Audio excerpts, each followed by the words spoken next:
भारत और पाकिस्तान में फिर होगी क्रिकेट की जंग, आईसीसी ने तारीख की तय, जानिए किस दिन होगा मुकाबला। भारत और पाकिस्तान दो घोर विरोधी, दो विचार प्रतिद्वंदी क्रिकेट के मैदान पर जब ये दोनों टीम आमने सामने हो तो फिर इसमें रोमांचक कुछ और ही नहीं है, फिर इसमें रोमांचक कुछ और ही होता है। सड़कों पर सन्नाटा पसर जाता है, क्रिकेट फैन टीवी स्क्रीन से चिपक जाते हैं, स्टेडियम में शोर बहुत जोर से गूंजता है। आईसीसी टूर्नामेंट में भारत ने वर्चुअल को पहली बार पाकिस्तान ने पिछले साल खेले T20 वर्ल्ड कप में हराकर चुनौती दी थी। इस बार मौका बदलने का है। भारत के बदले तारीख पर आईसीसी ने अपनी मुहर तो ठोक दी है। क्रिकेट की सर्वोच्च संसद ने वो दिन तय कर दिया जब भारत और पाकिस्तान के बीच मैदानी जंग होगा और उसमें क्रिकेट का रोमांच चरम पर होगा। T20 वर्ल्ड कप 2022 का शेड्यूल आईसीसी ने जारी कर दिया है। ऑस्ट्रेलिया की मेजबानी में इस बार टूर्नामेंट 16 अक्टूबर से 13 नवंबर तक खेला जाएगा, जिसमें कुल 16 टीमें शिरकत करेगी। उन्हीं 16 टीमों में भारत और पाकिस्तान भी होंगे। अच्छी बात यह है कि इन दोनों चिर प्रतिद्वंदियों को टूर्नामेंट के फर्स्ट राउंड के मुकाबले नहीं खेलने में, क्योंकि ये पहले से ही सुपर 12 के लिए क्वालिफाई कर चुकी है।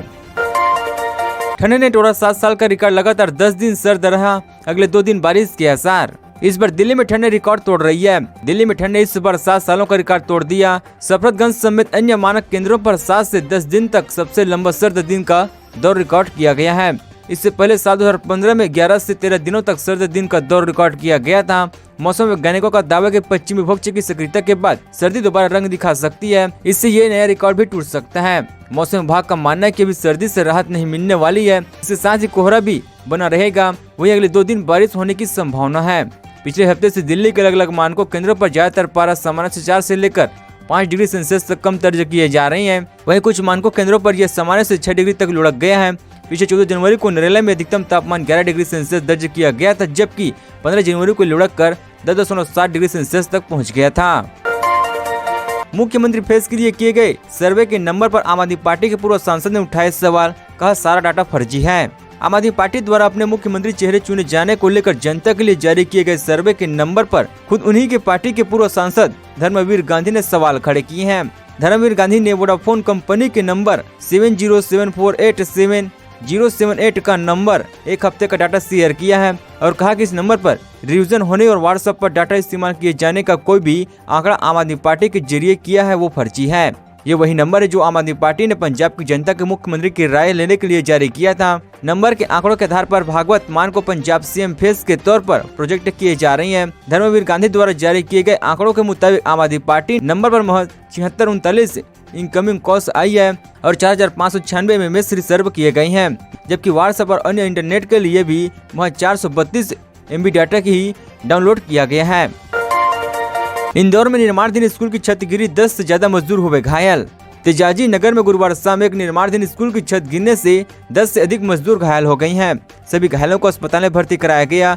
जब यह हादसा हुआ उस समय निर्माणाधीन स्तर पर 20 मजदूर काम कर रहे थे। बताया जा रहा है कि निर्माणाधीन स्कूल की छत उस समय भरभराकर गिर गई जब यहाँ सीटिंग का काम चल रहा था।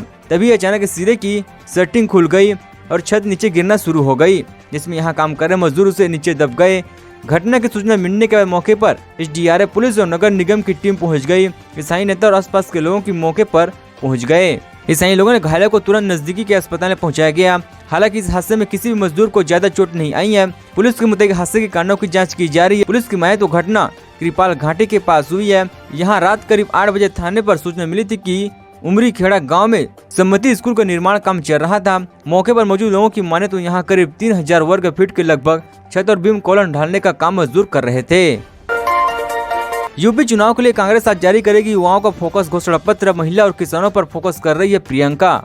उत्तर प्रदेश विधानसभा चुनाव के लिए कांग्रेस ने राहुल गांधी और यूपी प्रभारी कांग्रेस महासचिव प्रियंका गांधी वाड्रा शुक्रवार को दिल्ली में युवा घोषणा पत्र जारी करेंगे।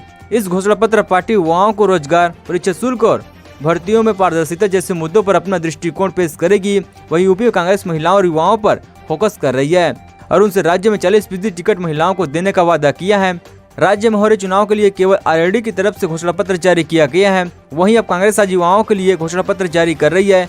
राज्य में कांग्रेस महासचिव और यूपी प्रभारी प्रियंका गांधी वाड्रा लगातार युवा और महिलाओं के मुद्दे को उठा रही है। वहीं कांग्रेस ने गुरुवार को उत्तर प्रदेश के लिए अपने 41 उम्मीदवारों की दूसरी सूची जारी की है।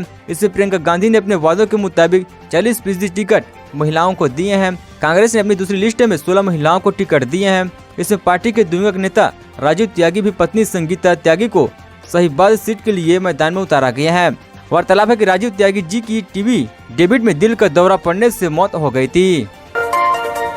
कोरोना के मामलों में वृद्धि लगातार दूसरे दिन 3 लाख से ज्यादा केस। देश में कोरोना ओमिक्रॉन के मामले लगातार बढ़ते जा रहे हैं। देश में लगातार दूसरे दिन 3 लाख से ज्यादा केस दर्ज किए गए। 15 मई के बाद कल गुरुवार को एक दिन में संक्रमण का कुल आंकड़ा पहली बार और आज शुक्रवार को भी यही हार रहा।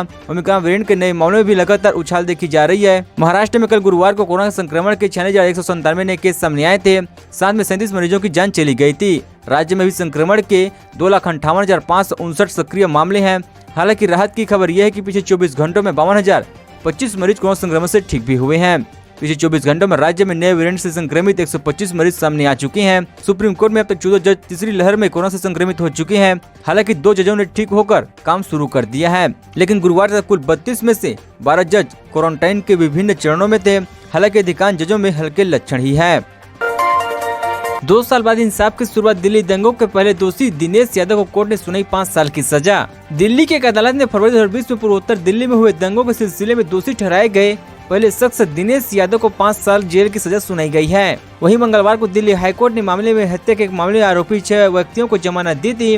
न्यायमूर्ति सुब्रह्मण्यम प्रसाद ने मोहम्मद ताहिर, शाहरुख मोहम्मद फैजल, मोहम्मद शोएब रशीद और परवेज की जमानत याचिका स्वीकार करते हुए आदेश दिया है। अभियोजन पक्ष के अनुसार उत्तर पूर्वी दिल्ली के गोकुलपुरी इलाके में भीड़ ने तोड़फोड़ की और मिठाई की एक दुकान में आग लगा दी थी, जिससे दिलबर नेगी नाम के 22 वर्षीय व्यक्ति की जान चली गई थी। नेगी मिठाई की दुकान में काम करता था। पुलिस के अनुसार दंगा की घटना नेगी मिठाई की दुकान में काम करता था। पुलिस के अनुसार दंगा की घटना 24 फरवरी 2020 को शिव विहार तिहारे के पास हुई थी, जिसमें आरोपी व्यक्ति ने कथित तौर पर पथराव किया, तोड़फोड़ की और वहां कई दुकानों में आग लगा दी गई। 2 दिन बाद दुकान से नेगी का दक्ष विजय शव मिला। इस संबंध में गोकुलपुरी थाने में भारतीय दंड संहिता की विभिन्न धाराओं के तहत एक प्राथमिकी दर्ज की गई थी। केंद्र के निर्देश के बाद दिल्ली में फिर बढ़ाएगी कोरोना की जांच। यहां तैनात की जाएगी मोबाइल टीम। केंद्र सरकार ने कोरोना जांच बढ़ाने के लेकर लिखे पत्र के बाद दिल्ली में कोरोना जांच फिर बढ़ाई जाएगी। स्वास्थ्य विभाग बुधवार को हुई मीटिंग में सभी जिलों को अपने ट्रांजिट पॉइंट, कमेंट जोन और उसके बाहर बफर जोन में जांच बढ़ाने को कहा गया है। बैठक में मौजूद एक अधिकारी ने कहा कि दिल्ली को रोजाना 80 से 50,000 कोरोना जांच करने का लक्ष्य दिया गया है। कोरोना जांच को लेकर आईसीएमआर के दिशा निर्देश के बाद दिल्ली में कोविड जांच में बीते कुछ दिनों में 58% तक की गिरावट दर्ज आई है। कोविड जांच की संख्या 50,000 से भी नीचे कम हो गई है। बस अड्डों, मेट्रो स्टेशन समेत जांच के लिए अलग अलग इलाकों में तैनात होने वाली मोबाइल वैन टीम को भी हटा लिया गया है। कई जगह तो कोरोना जांच के लिए डॉक्टर की पर्ची दिखाने पर ही किए जा रहे थे। कोरोना जांच की घटी संख्या पर केंद्र ने संज्ञान लेते हुए राज्य को जांच बढ़ाने के लिए पत्र लिखा था। इसके बाद दिल्ली में फिर से कोरोना जांच बढ़ाने को कहा गया है, जिसके उनके यहाँ सक्रिय केस और कंटेंट जोन की संख्या के हिसाब से कोरोना जांच का लक्ष्य रखा गया है। डीजल के बाद अब 15 साल पुराने 30 लाख पेट्रोल वाहनों का रजिस्ट्रेशन होगा रद्द। दिल्ली परिवहन विभाग ने शुरू की प्रक्रिया। दिल्ली में वायु प्रदूषण पर शिकंज कसने के लिए परिवहन विभाग और सख्ती बरतने जा रही है।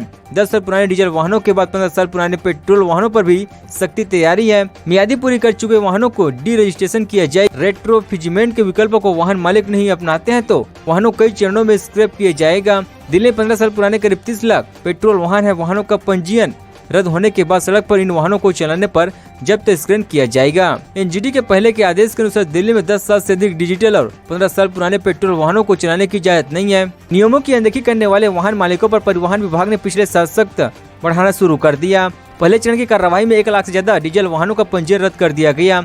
इन वाहनों को कबाड़ बनाने से बचाने के लिए दिल्ली सरकार ने रेट्रोफिजिमेंट और देश के दूसरे शहरों में वाहन के पंजीकरण के लिए एनओसी हासिल करने का विकल्प दिया। इन शहरों पर प्रतिबंध नहीं है, वहां पुराने वाहनों को दोबारा पंजीकृत किया जा सकेगा।